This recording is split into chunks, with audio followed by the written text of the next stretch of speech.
नॉटमिक channel के अथा तो ब्रह्म जिज्ञासा प्लेलिस्ट के दूसरे एपिसोड में आप सभी का स्वागत है। वेदांत क्या है? कौन से ग्रंथ वेदांत की शाखा में आते हैं? वेदांत का विषय क्या है? इन्हीं विषयों को आज हम सरल शब्दों में जानेंगे। पहला प्रश्न है कि वेदांत क्या है? वेदांत का शाब्दिक अर्थ है वेदों का अंत। इसका एक और अर्थ निकलता है। अंत में सदैव सार को लिखा जाता है। किसी भी रचना का निष्कर्ष उस रचना के अंत में लिखा जाता है। इसीलिए वेदों का जो निष्कर्ष है वो वेदांत है। अर्थात अगर कोई वेदांत पढ़ेगा तो उसे वेदों का निष्कर्ष प्राप्त हो जाएगा। दूसरा प्रश्न है कि कौन से ग्रंथ या शास्त्र वेदांत में आते हैं।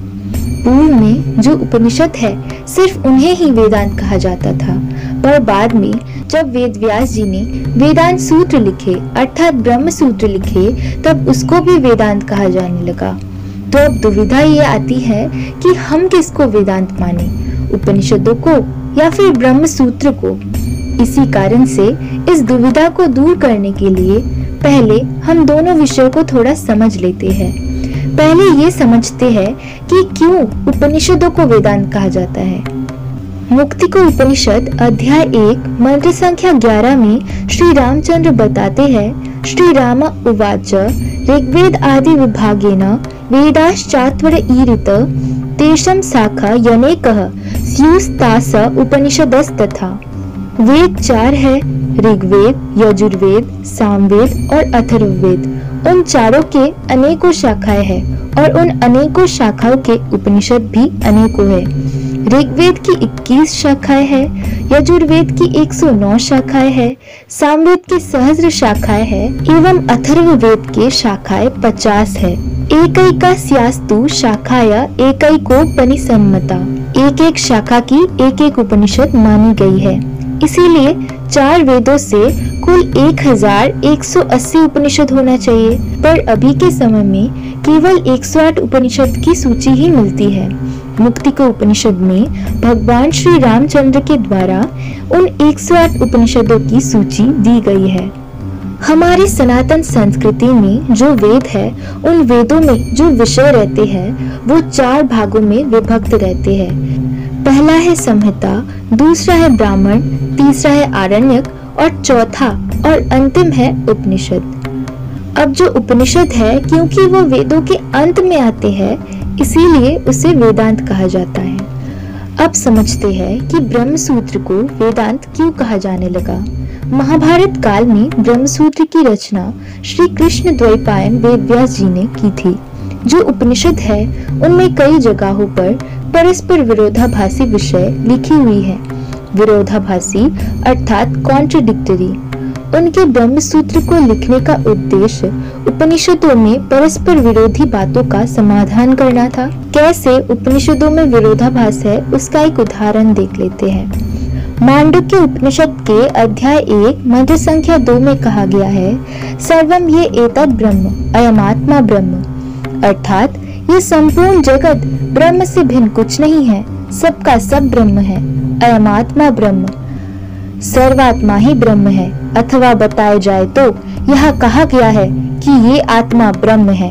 यह आत्मा और ब्रह्म को एक बताया गया है। दूसरी तरफ इसके ही विपरीत श्वेताश्वतर उपनिषद के अध्याय 1 मंत्र संख्या 10 में कहा गया है, क्षरम प्रधान अमृतक्षर हर क्षरात्माना विशते देव एकः।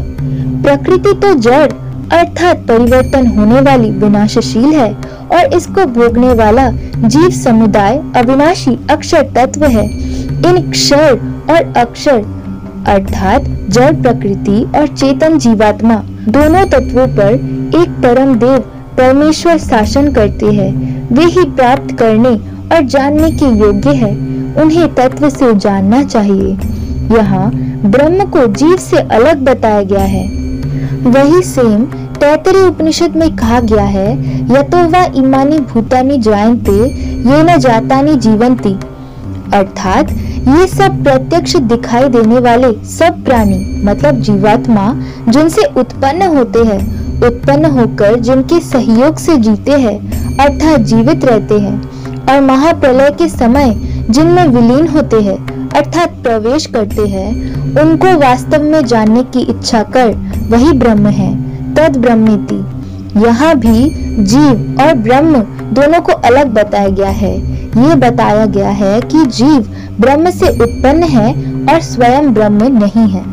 इससे साफ साफ दिखता है कि किस प्रकार उपनिषदों में दोनों परस्पर विरोधाभासी विषय को बताया गया है।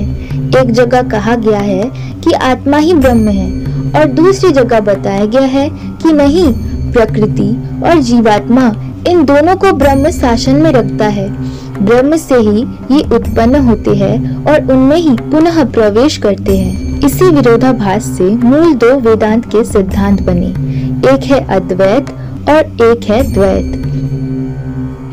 इसी विरोधाभास को देखते हुए वेदव्यास जी ने अर्थात बद्रायन जी ने ब्रह्म सूत्र को लिखा, जहां उन्होंने उपनिषदों के सार की व्याख्या की।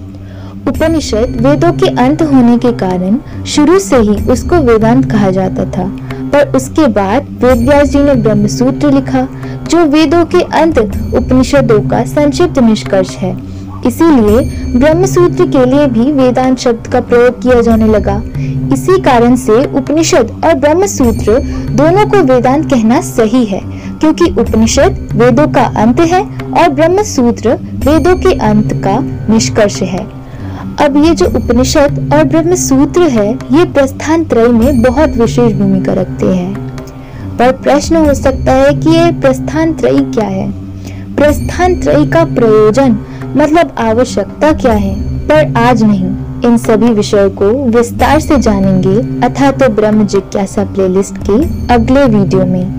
आगे के वीडियोस को पाते रहने के लिए इस चैनल को सब्सक्राइब कर लीजिए। सब्सक्राइब के पास वाले बेल बटन को प्रेस करना बिल्कुल ना भूले, ताकि जब भी इस चैनल पे नया वीडियो आए उसका नोटिफिकेशन सबसे पहले आप तक पहुंचे।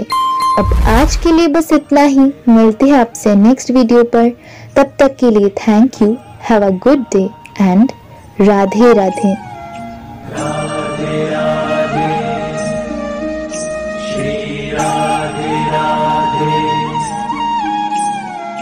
राधे राधे श्री राधे।